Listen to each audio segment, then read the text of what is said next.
Well, the Brompton is something of an icon when it comes to folding bikes, and they are manufactured still here in Britain. But the weakness or strength of the pound has an effect on their production, which is why I've come here to their factory. Brompton may have started life as a cottage industry, but today it's a major manufacturer.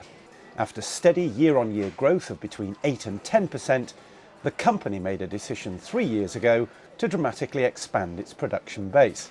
But unlike many of its competitors, to keep that base here in the UK.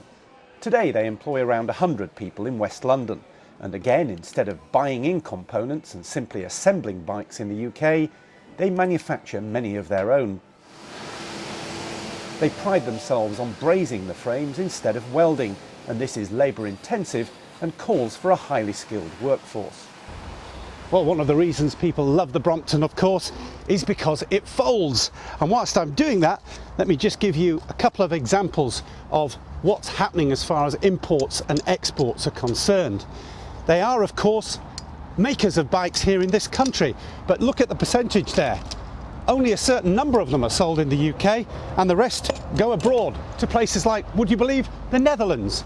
But it's a game of two halves, so they import components, and as you can see, a substantial amount of those come from Asia and also from continental Europe, where the euro is of course very strong.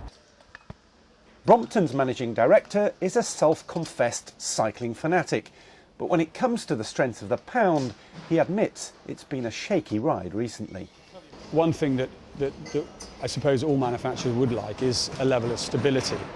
We can react to fluctuations, and I think we can survive, but it's extra work, it's confusion, it causes confusion to the end consumer. We're in a global market, and particularly where the consumer is looking on the internet, and they'll see prices in euros, they'll see prices in pounds, and it's difficult in today's environment to keep up with the rapid change. We try to have parity of a pricing globally, but the movement in terms of currencies is so rapid we can't continue to do that.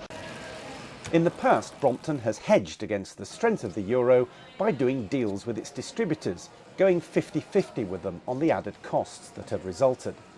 That may be difficult this time around, but looking at the overall gains for their growing export market, they see the current climate as beneficial to their business. It's going to make our product more competitive abroad, and in the current environment where people are price sensitive, seeing a 10% reduction in price where the company can see the same sort of revenue and the same sort of margins is exactly what British manufacturing needs. And with that in mind, Brompton is planning to grow a further 25% next year, although they admit that if the pound falls further, those plans may have to be revised.